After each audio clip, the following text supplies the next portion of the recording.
For today's episode, dahil masama ang pakiramdam, ay hindi muna tayo makakapag-camping. Pero hindi porket masama ang pakiramdam ay hindi na natin gagawin ang mga ganitong bagay. Meron akong gustong subukan. Susubukan kong magluto sa loob ng L300 van. Magiging komportable ba tayo? O hindi? Mamaya malalaman natin. Welcome back to another episode. Update lang ng buhay-buhay natin dito sa Malolos, Bulacan.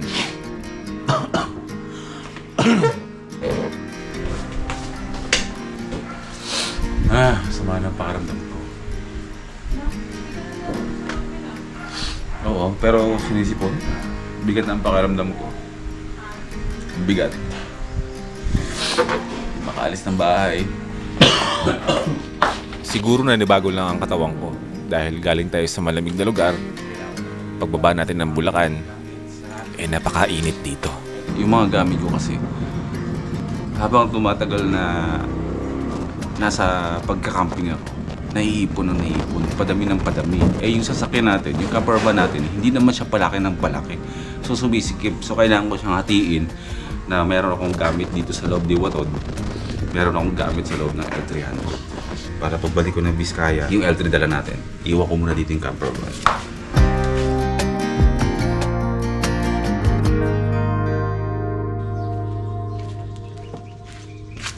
Maliban sa masama ang pakiramdam, kailangan ko muna maging hands-on bilang tatay sa loob ng ilang araw.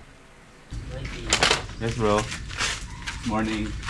Meron akong isang set na gamit kay Watot. Tapos meron akong isang set na mga gamit dito sa L300. Kasi minsan lang sila nagsasabay na magkasama. Kapag yung isa nasa Nueva Vizcaya, yung isa nasa Bulacan.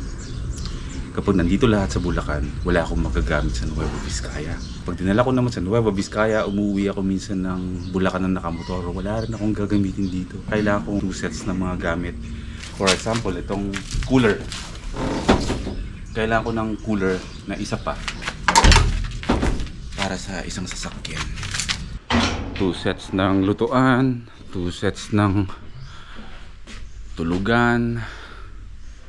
Pero lahat-lahat yun hindi natin bibilin. Kung anong meron lang ako dito sa bahay na pwedeng gamitin mula sa kusina, kung anong mga stocks dyan ng yung mga gamit pang hindi nagagamit, yun ang gagamitin ko. Hanggat maaari, iiwasan akong bumili. Itong regalo sa atin ng Camp Cafe na upuan, andito lang talaga yan kay Watod.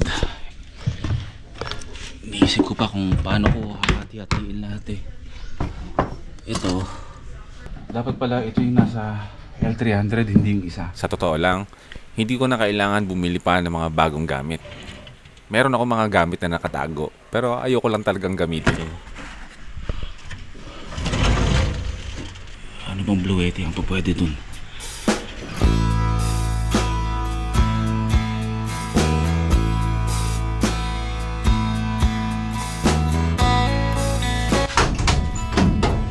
Yung plano kong gagawing bahay itong L300, medyo mapopostpone na lang konti.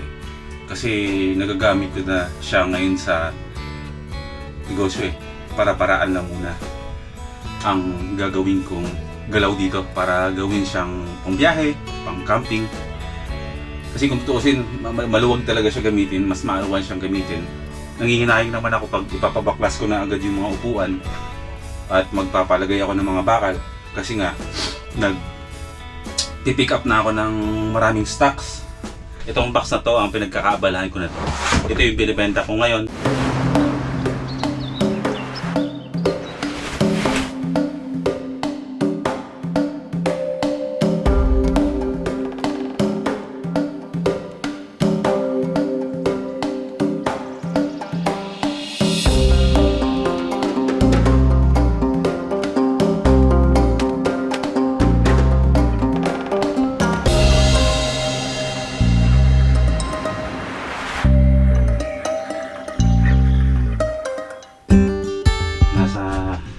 Na yan. Yung bisikleta ko ay kinarga ko na rin dito kasi paglipas ng ilang araw babalik na ako ng Nueva Vizcaya. Yung bisikleta kong to ay matagal na rin nakastock, masisira lang to dito. So at least pag doon magagamit ko At kinabit ko na rin yung rack na if ever na trip natin na mag-camping-camping tayo sa malalapit, gamitin ko yung bike. May mga bags yan, kaysa dito lang siya mabulok at masira.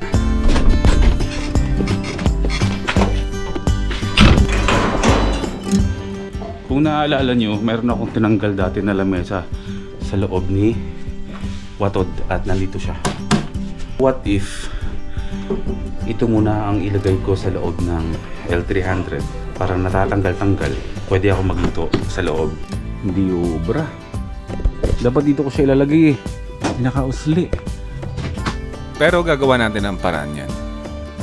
Para-paraan muna. Pero kailangan ko siyang iuwi ng Nueva Vizcaya. Sirahan ko pa eh. Ay, ipapagawa ko to. Pagawa natin ng panibagong paa na hindi ganito. Whew! Ito yung masarap gawin na mahirap gawin. Dapat na bintana, may exhaust. Hindi ko na kailangan maglagay ng upuan kasi yung kalahati ng upuan is nakababa, yung isa nakatiklop. May lamesa ako dito. Makapagluto ako.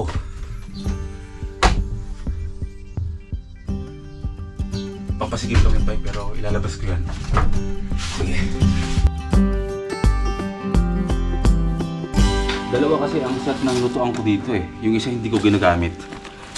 Yung madalas kong dinadala, ito. Tiin natin. Ito yung matagal ko nang ginagamit. Goods naman ako sa quality, wala namang problema. Ito ang ilalagay ko sa L300 para makales tayo ng asikasuhin kapag aalis. Pag 300 yung gamit, edi sakay, alis. Pag campervan gamit, sakay, alis. May kanya-kanya silang mga gamit. Ngayon, meron ako ditong extra. Ito naman ay galing sa Bluetti na kung saan ginagawa ko siyang remembrance na imbis na ginagamit ko siya. Sobrang binibigyan ko lang kasi ng value yung regalo sa akin ng Bluetti kasi basta ugali ko yung ganun, yung pag niregalo sa akin hindi ko gagamitin pero gagamitin na natin siya. Pinakalagay pang Bluetti oh. Mas malaki-laki ang takre nito kaysa dun sa isa. Bluetti rin ba itong baso na to? Bluetti rin, no? Nakapanginayang gamitin. Pero ang ganda rin tignan ng cookset na, alam mo yun, may mga tama na ng apoy. Habang lumuluma yung lutuan, ang sarap tignan. Gamitin na natin to. Para sa L300, para sa campervan.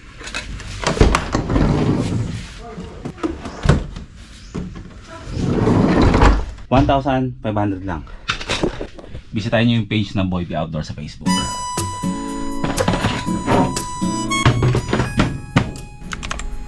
Okay, hanap tayo ng cooler. Iniisip ko kasi kung pang camping cooler ba o yung literal na cooler na pang pamilya ang gamitin ko since malaki naman yung wala namang pinagkaiba yung dalawang yun. Ito, yung mga ganitong klaseng cooler. Puti mahal, Coleman pala to. Ayan, yung ganito. Oh. Coleman pa rin. Mahal ng Coleman. Meron lang mga tigano yan eh. Sa palengke maraming ganyan eh. O ito, 400. Yan. Pwede na yung ganyan. Pero mag-canvas tayo. Lalabas sa akin yan eh.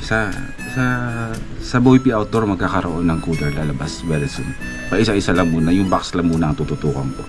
Kasi pag sasabay-sabayin ko eh, baka ako rin yung mahirapan. Kasi inuunti-unti ko yung simula ng business ko. At ayoko biglain. Hayaan ko lang na day by day meron tayong step na nagagawa. Ang importante, hindi man siya mabilis sa pag-angat. Ang importante, sa araw-araw, nabibuild natin yung pundasyon, naaaral natin yung negosyo ng unti-unti. Hindi agad tayo tatalon sa malaking responsibilidad. Cooler. Camping cooler ulit. Black Dog. Ganito. Tingin tayo sa surplus Japan. Baka meron ganun pagdating Vizcaya. Baka meron sa Korean o sa surplus Japan shop. Hindi tayo bumili para mura.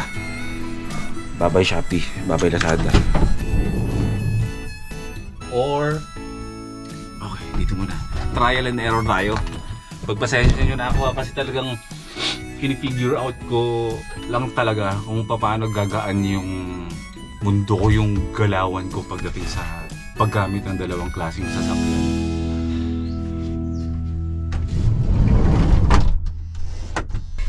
Dito pa dahil maliliit kayo, pwede pa magdagdag ng isa na maliit. Ipapatong ko lang din dito sa taas Doon lang tayo sa mga mumurahing gamit pang camping. Masa lang tayo. Doon tayo sa mga mumurahing gamit sa camping. Kasi kapag kayo inimpluwensyahan kung bumili ng mga mamahaling gamit, so yung iba dyan may mga pambili naman. Pero mostly kasi hindi naman lahat mag-i-invest o gagastos ng marami, na malaki para sa mga equipment. Depende kasi. Pero para sa pakiramdam ko, majority gusto talaga ng mag-camping ng hindi napapagastos. So dapat yun ang magawa ko dun sa L300. Si Watod medyo magastos sa mga gamit niya dito sa loob eh. At dahil meron namang awning itong camper van at meron akong tarp dito, ay mukhang yung tarp kailangan nating ilagay dun sa kabila. Pati yung tent ko.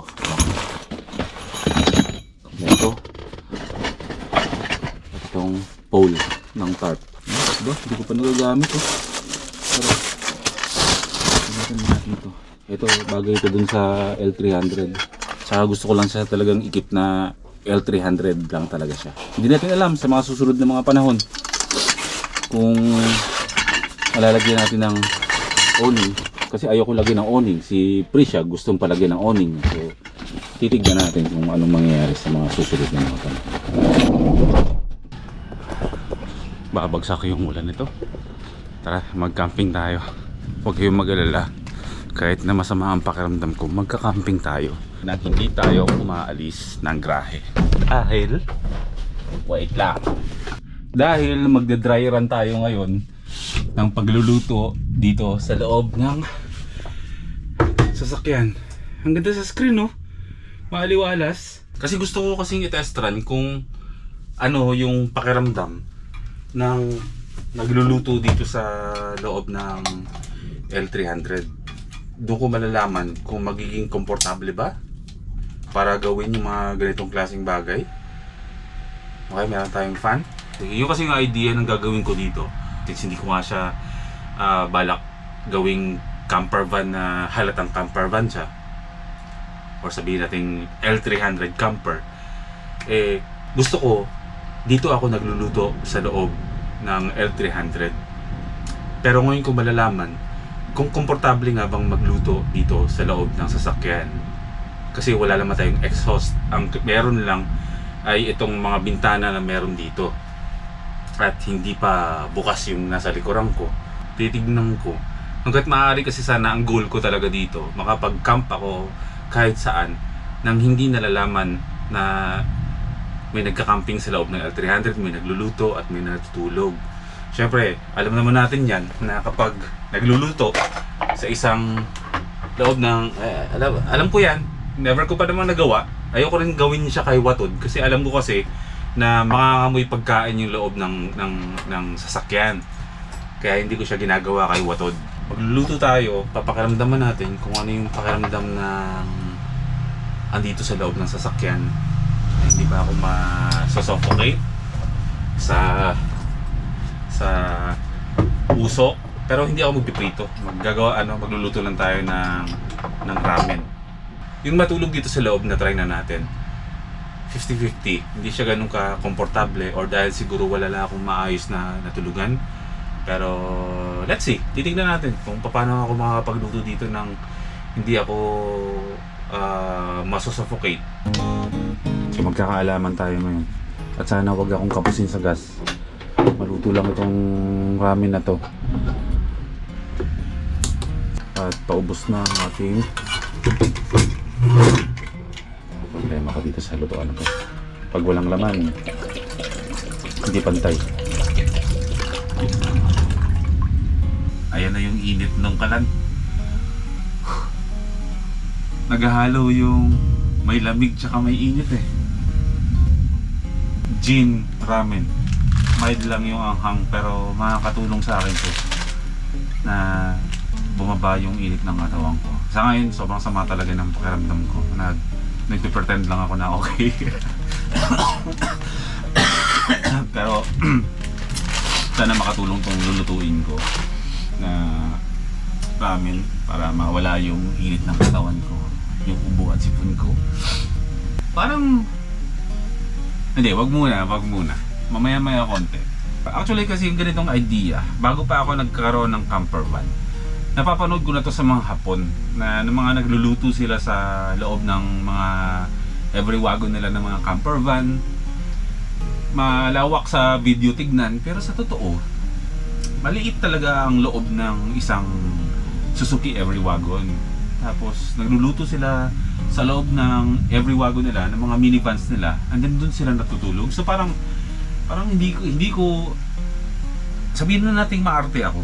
Pero ayoko kasi ng tulugan na may amoy. Gusto ko kasi tulugan mabango. Kasi yun na yung pahinga mo eh. Yun na yung pahinga mo. Di bali na madumihan ako na maghapon. Basta importante, kapag ako ay humiga na para magpahinga, gusto ko bagong ligo ako, mabango yung hinihigaan ko. So parang hindi ko matake din yung... Pero dapat hindi ako ganun. Pero sadyang ganun lang ako. Pero papag-aaralan ko yan. Pero pag iniisip ko pa lang na mangangamoy yung loob ng sasakyan dahil nagluluto ako. Ito nga lang, mangangamoy ito sa loob ng sasakyan eh. Kumakapit kasi ito sa mga bubong, sa mga dingding ng mga sasakyan. Eh how much more kung doon ka natutulog at doon ka nagluluto, ay di lahat ng unan mo, lahat ng kumot nyo, lahat ng mga dingding ng camper van nyo, ay di nag-oil-oil, nangangamoy pagkain. O, aminin nyo, kung mga sang-ayon dito sa sinasabi ko, mag-comment kayo dyan. At yung mga nagsasabi o nag-iisip dyan na maarte ako, mag-comment kayo. Oo, sa totoo lang. Yan, pakulo na. Pero dito naman, kumpara dito sa loob ng L3, na ito nga yung balak natin na gagamitin na natin sa mga susunod natin ng mga biyahe-biyahe. Magsasalit-salitan tayo, ay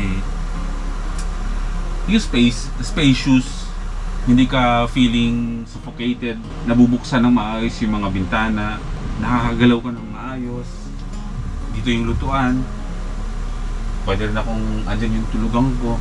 Pero i-make sure ko na kapag matutulog na ako, malinis na yung desk ko, yung pinaglulutuan na hindi nang gigitata ng oil at naman, pero titignan ko. So siguro more on steam lang ang gagawin ko kapag nag-camping ako, na dito ako maninirahan o dito ako matutulog nang hindi ako lumalabas ng sasakyan. Malalaman, titignan natin. Dry run pa lang naman yung gagawin natin ngayon. Kumbaga, testing lang. Kung magiging komportable ba tayo o hindi. Ayan pa. So kailangan kong mag-iingat sa mga nalalaglag. Kailangan kong siguraduhin na kung mayroong mang nalalaglag na mga kung anong mang niluluto ko dito, eh wawalisin ko siya pagkatapos kong kumain or bago matulog, at mapunasan ko ng wet wipes para at least malinis at mabango. Malalaman natin mamaya yung init nung kalan. Malala. Kung wala akong fan, gitata ako dito. Siguro kung nasa malamig na lugar, baka pa pwede pa. Ngayon nga lang nauuso yung van life sa Pilipinas eh. Kahit yung lugar natin eh hindi naman talaga malamig na lugar.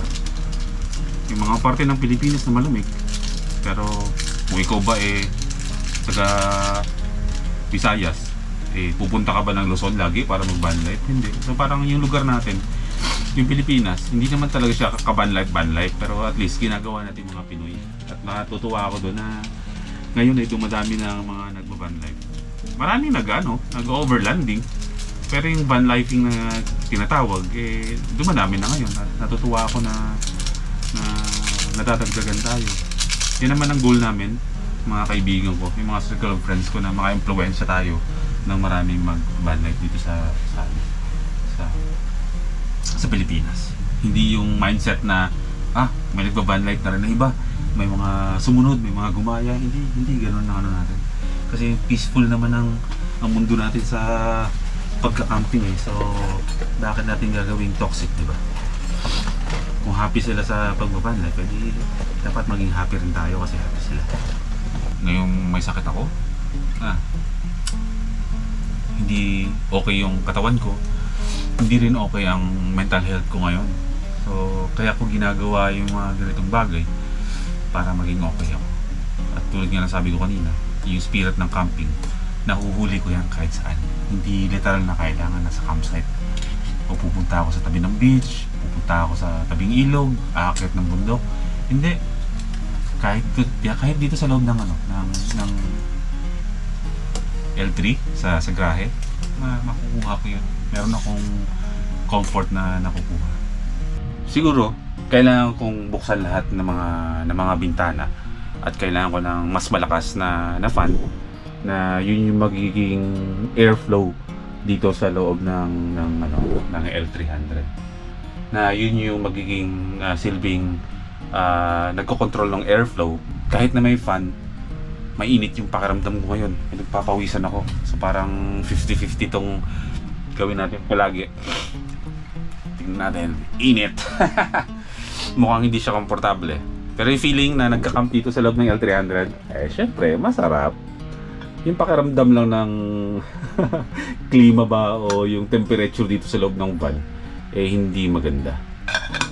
So, na-debunk natin yung mga Koreano at mga Hapon na nagluluto sa loob ng kanilang van na hindi ay malamig sa kanila, di ba?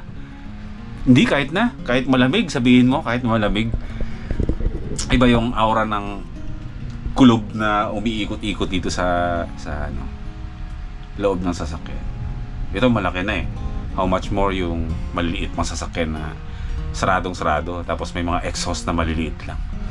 So, tiis pogi sila, tiis ganda sila sa loob ng sasakyan. Okay, ready to eat? Kailangan ko lang ng sapin dito kapag nagluluto ako nang hindi nanggigitata tong ganito. Itong lamesa, maganda gamitin sa pagluluto, no? Hindi siya matutunaw ba kahit na mainit yung nakapatong sa kanya. Paayos natin to sa Biskaya. Papalagyan natin ng magandang paa. O lalagyan natin ng angle bars dito na ipapasok ko lang itong makapal na kahoy na to. Tapos bakal yung mga paa. So okay na. Parang luto naman na yung noodles natin. Ay, hindi pa. Mas masarap yan kapag nilagyan natin ito. Anong tawag dito? Lagi ko itong baon-baon eh.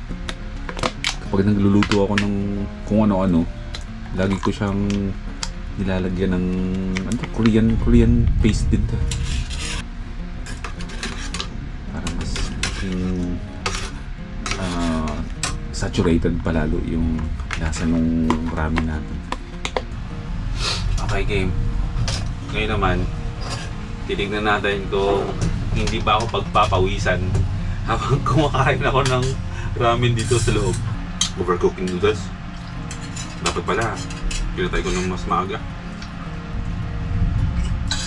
Meron kasing isang solusyon talaga para hindi ko maramdaman yung ganitong klaseng temperatura dito sa loob ng sasakyan.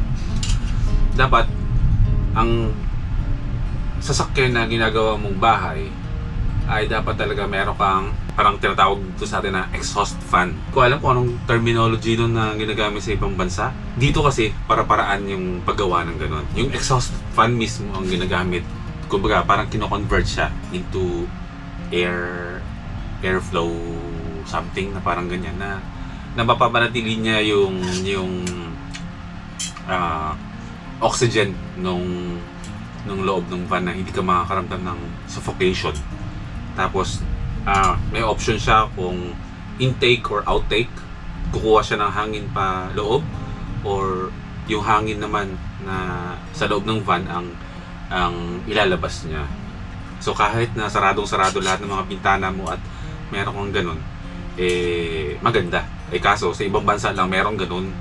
Kailangan mo pang i-import mula sa ibang bansa at kamahal-mahal para magkaroon ka tayo ng ganun.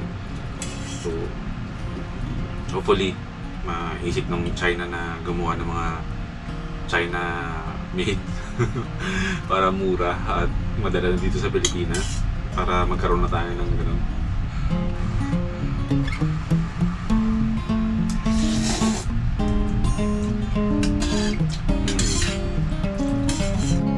So, verdict ko, pwede ko siyang gawin paminsan-minsan pero hindi siya palagi.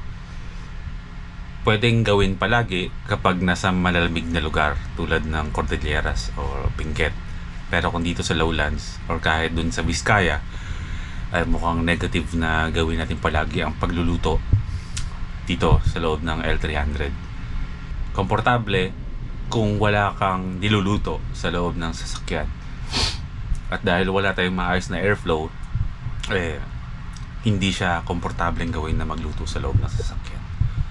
Pero at least na-try natin, no? At susunod, di ba nag-camping tayo, malamig yung lugar, dito tayo sa loob magluto. Pero kapag hindi, siguro lumabas na lang tayo. Pero kanya-kanyang trip naman yan. Kung trip nyo talaga magluto sa loob ng sasakyan, go. Wala namang problema. Baga kanya-kanya tayong trip. Pero sa part ko, pwede ko siyang gawin, pero hindi palagi. Pwede ko siyang gawin palagi kapag nasa malamig akong lugar. Magandang experience. At least na-try ko kung ano yung feeling. Nag-enjoy naman ako. Mainit lang talaga. Mainit lang. Hindi siya komportable. So, paano? Hanggang dito na lang. Magkita tayo sa next upload. Maraming salamat sa pagsama. Kung umabot ko dito sa dulo, i-comment mo dyan. Huwag magluto sa loob ng L300 van. Ito lang. Nag-enjoy naman ako. Mainit lang talaga. So, paano? Hanggang dito na lang. Maraming salamat sa pagsama. Kahit na hindi tayo nakabiyahe ngayon at nasa-stuck ako dito sa Malolos ng ilang araw lang naman. Ilang days lang naman. At babalik na tayo sa Nueva Vizcaya. At magagawa na rin natin yung regular grind natin. Ayun. Maraming salamat na sinamahan nyo ako dito sa vlog na to. Okay? Mag-comment na kayo dyan. Siguro mas maganda mag-suggest din kayo. Kasi ako ay nagbabasa din naman ako ng mga comment section. Nagbabasa ako dyan. Mag-comment na kayo dyan kung ano yung mga gusto nyong suggestion o malay nyo sinasara ko lang yung isipan ko ngayon para gawin itong mga bagay na to, pero meron pa ba lang ibang paraan para maging komportable ako to at gawin ko to palagi. Baka meron kayong alam, ilagay nyo lang dyan, i-type nyo dyan sa comment section at pagbabasa ako. Okay, maraming salamat mga first timers. Magpapagaling lang yung boy first time at magkita tayo sa susunod na vlog. Uso ang lagnat ngayon. Ingatan yung mga sarili nyo. Tubig palagi. Good night.